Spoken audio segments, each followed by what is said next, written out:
সম্মানিত দর্শক, আসসালামু আলাইকুম। সকল প্রকার কৃষক তরুণ উদ্যোক্তা এবং কৃষিপ্রেমী বন্ধুদের জানাই হেল্প একটু বাংলা চ্যানেলে স্বাগতম। আমার ভিডিওটা আপনারা যে যেখান থেকে দেখছেন, দেশ এবং দেশের বাইরে থেকে, প্রবাস থেকে, বিশ্বের যে প্রান্ত থেকে, চলুন শুরু করা যাক। কথা বলবো আজকে পেঁপে সুস্থ সবল চারা সম্পর্কে এবং কি চারা আপনার তৈরি করতে কি কি লাগে এবং চারা যে একটা সবচেয়ে বড় সমস্যা আপনার পচন রোগ, আর এই পচন রোগ রোধ করতে কি কি লাগে সেসব সম্পর্কে, কীটনাশক সম্পর্কে, চারার যাবতীয় A to Z প্রক্রিয়া আপনাদের কাছে জানাই দেবো। যারা আপনার ঘরোয়া পদ্ধতিতে বাড়িতে চারা তৈরি করতে পারেন তাদের জন্য আজকে কিছু জাস্ট মূল্য কথাগুলো বলবো, যেগুলো আপনাদের দারুণভাবে উপকৃত হবেন শুনে। তো এই চারা আপনার সাধারণত তৈরি করা হয়, বিগত আমি অনেক ভিডিও দিচ্ছি, সেগুলো আপনার এই আপনাদেরকে আমি দেখানোর চেষ্টা করছি যে কিভাবে তারা দেয়, মেডিসিন থেকে শুরু করে সবকিছুই। তো মাটির সঙ্গে আপনার ফ্লোরাইড ব্যবহার করবেন, আর শুধুমাত্র মাটির চারা দিবেন। মাটির চারা সবচেয়ে বেটার। এখানে যতগুলো চারা দেখতেছেন দেখবার মতো অনেক সুন্দর আর স্বচ্ছ চকচকে চারাগুলো। আর এই চারাগুলো হয়েছে আপনার এই একমাত্র মাটি দিয়ে তৈরি। তো কোকোপিটের চারা আমি আপনাদেরকে প্রথমে দিচ্ছিলাম। কোকোপিটের চারা তো চলে না, ওরা চারা লম্বা হয়ে যায় এবং কি পানি ছাড়া আর কিছুই দেওয়া যায় না। আর পানি দিলে পরে অবশ্যই জানি যে চারা অতটা ভালো থাকে না। চারাগুলো যেহেতু লম্বা হয়ে যায়, ওই চারাগুলো সুস্থ না, সুন্দর থাকে না। এই জন্য আপনাদের করতে হবে সুস্থ সবল রাখতে মাটির চারা করতে হবে। মাটির চারাগুলো আপনার দারুণভাবে কি হয়, চারা পচে না, মরে না, অ্যাডজাস্টিং ভালো হয়। সেজন্য মাটিতে চারা করবেন। আর এই মাটির মধ্যে যদি একমাত্র ফোড়ান দেন, আর কিছুই দিতে হবে না। মাটিতে করলে কি হবে, যেহেতু এই মাটিটা আপনার জমি থেকে নিবেন, জমি থেকে আপনার সাজ দিয়ে উপরে মাটিটা ফেলায় নিচের যে আপনি রোগগুলো, যে মুক্ত যে মাটিটা আছে স্বচ্ছ, ওই মাটির লগে ফোড়ানটা মিশিয়ে দিবেন পরিমাণ মতো। দানাদার যেহেতু কীটনাশক, আপনি ফোড়ানটা ভালো কাজ করে, এই জন্য আপনি এটা কাজে দিবেন। আর চারাগুলো যেরকম সুস্থ সবল থাকবে, মোটা, যেহেতু মাটির চারা, মাটির চারা খাঁটি জিনিস কোনো কিছুই নাই। মাটির চারা মাটিতে অ্যাডজাস্ট হবে, এটাই স্বাভাবিক, সবচেয়ে ভালো। আর কোকোপিটের চারা আপনারা যদি মাটিতে দেন, অ্যাডজাস্টিং হইতে ভালো করবে না, কেননা আপনি পানি দিতে হবে। আর জানেন তো এটা আপনি লম্বা হয়ে যায় কোকোপিটের চারাটা, পানি দিলে হবে কি আপনার শুকাই যাবে, আবার পানি দিতে হবে। একটা যত্ন আছে। আপনি চারা লাগাইতেছেন হাজার হাজার, এমনও আছে আমার কাছে, একজনে আপনার এই 3000 পিস চারা নিছে, একজনে 2500 চারা নিছে, 1600 নিছে, 1500 নিছে, 1000 এবার নিছে। তো এতগুলো চারাই ভাই, প্রত্যেকটা চারায় আপনার এই পানি দেওয়া সম্ভব না। কয়দিন দিবেন? কোকোপিটের চারা আপনার টিকায় রাখতে গেলে 1 সপ্তাহ পর্যন্ত পানি দিতে হবে। প্রতিদিন এক বেলা, বিকাল বেলা দেন বা সকাল বেলা দেন, সমস্যা নাই, কোনো সমস্যা নাই। যে অনেকে ভাই বিকাল বেলা পানি দিতে নিয়মিত, আপনি সকাল বেলা কেন বললেন? সকালে দেন আর বিকাল দেন, কোনো সমস্যা নাই। যে কোনো এক বেলা আপনি পানি দিতে হবে 1 সপ্তাহ। তারপরেই তো আপনার ওই কোকোপিটের চারা মাটির সঙ্গে অ্যাডজাস্ট হবে। আর এই মাটির চারা হবে কি, কোকোপিটের চাইতে উপকার একটাই, আপনার লাগাই দিবেন, পানি দিয়ে চুবেন দিয়ে অ্যাডজাস্ট করতে ভালো করে, ভালোভাবে অ্যাডজাস্ট করবে, কোনো যত্ন দিতে হবে না। আর লাগানোর আগ দিয়ে আপনার এছাড়া কি করতে হবে, একটা আপনার ম্যানকোজেব স্প্রে করতে হবে। সেটা হচ্ছে মাইত্রা আছে, বিভিন্ন কোম্পানির বিভিন্ন আছে, মিস্টার টপ আছে, যেগুলো আপনি দিলে চারা পচবে না, মরবে না। আর এমনকি মাইত্রা আছে, ওটা আপনার হলো দিলে হবে কি, চারা কালো থাকবে, কোনো ছত্রাক ধরবে না। ছত্রাকনাশক প্লাস আপনার চারা কালো করবে। মাইত্রা অটো কোম্পানির, এটা খুব দারুণ একটা সুপার বিষ। আমি এটা সবসময় দিই, আর সেল করার আগে এই বিষটা স্প্রে করে কিন্তু আপনাদের সবাইকে আমি সেল করি। আর এখানে আজকে যতগুলো দেখতেছেন টোটালি সবগুলো আপনার বিভিন্ন ডিস্ট্রিক্টে সেল হয়েছে। আজকে আপনি মাল পাঠা দিচ্ছে আমি হলো খুলনা চুপনগর, তারপর আছে আপনার নড়াইল, তারপরে আছে আপনার হলো মাগুরা, এরপর আছে আপনার চট্টগ্রাম সাতকানিয়া, তারপর আছে আপনার ভোলা চরফেশন, আর 2 ক্যারেট আছে আমার হলো আপনার রাজশাহী। তো সব মিলে আমার এখানে 23টা ক্যারেট আছে। 23টা ক্যারেটে আপনি ভরপুর, প্রতিটা ক্যারেটে এই মোটা চারা 40 পিস, আর যেগুলো চিকন পলি ওগুলো আপনি 60 পিস আটে। তো আমি অ্যাভারেজ করে আপনার এই সবগুলোই মাশাআল্লাহ ভালো একটা আজকে 1300 পিস মাল অর্ডার করছি, নিচ্ছি, আজকে আমি পাঠাবো। তো আপনাদেরকে আমি ঘুরে দেখানোর চেষ্টা করছি প্রত্যেকটা চারা কতটা গ্রোথ সম্পন্ন এবং কি সুস্থ সবল।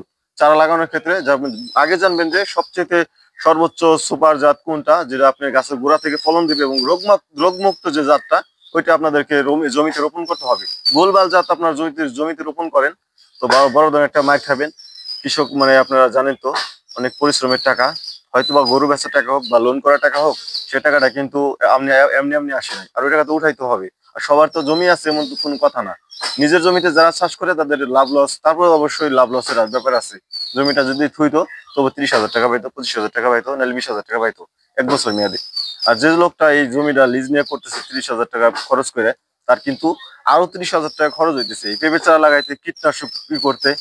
টোটালে আপনার এই 5 মাসে, যেহেতু 5 মাস পরে বাজারজাত করতে পারবেন, এখন লাগাইলে এই চারাটা এখন যদি লাগান 5 মাস পরে আপনি হারভেস্ট করতে পারবেন, বা 4.5 মাস পরে হারভেস্ট করতে পারবেন। এজন্যই এখন সামনে ভরপুর একটা গরম আছে, আর গরমে যত পড়বে এই চারা তত বেশি বৃদ্ধি পাবে এবং ফুল ফলে ভরপুর হবে।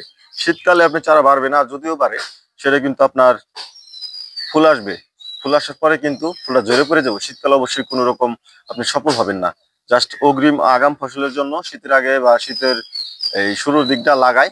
সবচেয়ে মজার ব্যাপার হলো পেঁপেতে কিন্তু আপনার জানেন যে 20 দিন পর পর সার দেয়, হাইব্রিড হোক বা অন্য জাত হোক।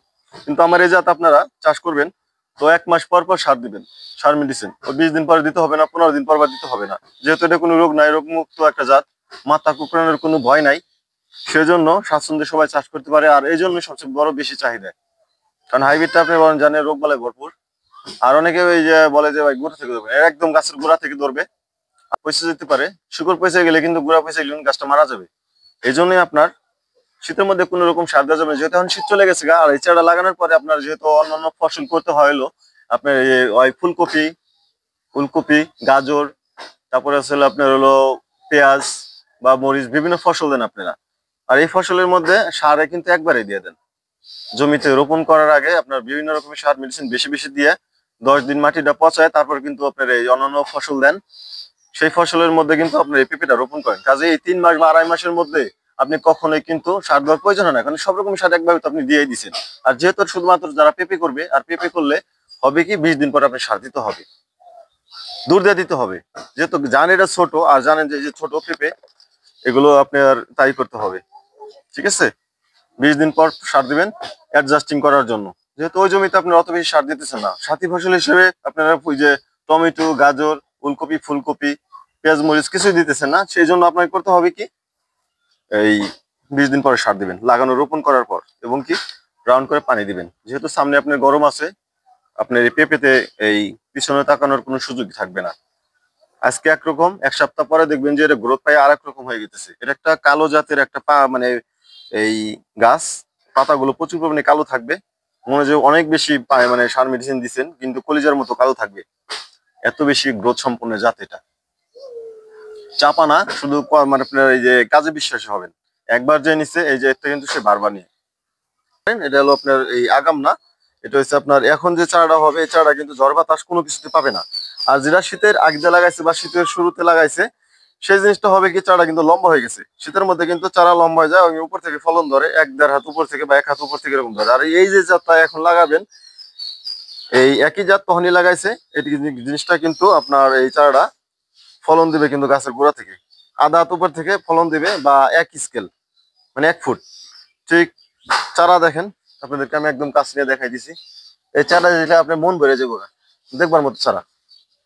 যেরকম পাতা বড় বড়, এই যে এটা আমি কিছু শোয়াই দিছি, 10 পিস চারা, 10 পিস চারা জন্য একটা কেটে আবার কি করবো আর একটা কেটে, তো দেখবেন চারা দেখবার মতো মোটা মোটা চারা, স্বচ্ছ একবার একদম কলিজার মতো কালো কুচকুচে, আপনারা দেখবার পারতেছেন। আসলে এখানে যে অর্ডার হয়েছে প্রত্যেকটা চারায় আপনার এই কম রেটে ছাড়ছি। এটা আপনার 26 টাকা রেটে আজকে সেল করা হয়েছে, আর একটা আছে 25 টাকা, 27 টাকা, সব মিলে আর কি সব রকমের সেল করছি যার কাছ থেকে যেরকম। তো দেখেন এই যে লেখা আছে খুলনা চুপনগরে মালটা পাঠানো হয়েছে। তো তারপরে পাঠানো হয়েছে আপনার আছে এই যে মাগুরা, এই চারাটা পাঠিয়েছে মাগুরা, এটা মাগুরা পাঠানো হয়েছে। তারপর আছে এটা সাতকানিয়া চট্টগ্রাম, এই যে সাতকানিয়া চট্টগ্রাম 60 পিস পাঠানো হয়েছে। তো এই যে দেখেন ওটা সাতকানিয়া, এটা চলে যাবে বাসের বক্সে। এটা হচ্ছে আপনার হলো বাংলাদেশের প্রত্যেকটা ডিস্ট্রিক্টে আমি বাসের বক্সে পাঠাই, কুরিয়ার মাধ্যমে পাঠাই। আমি শিক্ষা হয়ে গেছে, চারা ভালো থাকে না, চারা ভেঙে যায়, নষ্ট হয়ে যায়। তো এই যে দেখেন এই যে মেহেরপুর, MEHER পুর, মেহেরপুর।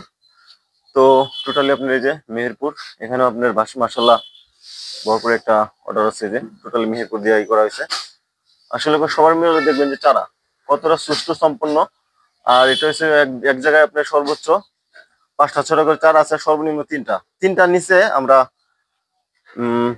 কোনো জায়গায় দেই না, সর্বনিম্ন হলো 3টা। কখনোই আমরা এই যে এই ভুলভাল যাতে আমরা কখনোই এই যে দেই না, কারণ একটা কৃষক যাতে সর্বশান্ত না হয়, এজন্যই এক জায়গায় আমরা বেশি বেশি চারা দেই। আর যে যে অরিজিনাল যে এই শাহী চারাটা মানিকগঞ্জে, এই শাহী চারাটা আমি সেল করে থাকি, যাতে কৃষক ভুলভাল চাষ করে লস না হয়, ক্ষতির সম্মুখীন না হয়। এটাই সবচেয়ে বড় কথা। কারণ বিজনেস ব্যবসা একদিনের না, চাষবাসও একদিনের না। কারণ একটা কৃষক সহজে সর্বশান্ত হবে আমার দ্বারা বা অন্য কোনো ভাইয়ের মাধ্যমে, এটা আমরা কখনোই কাম্য করি না, চাই না।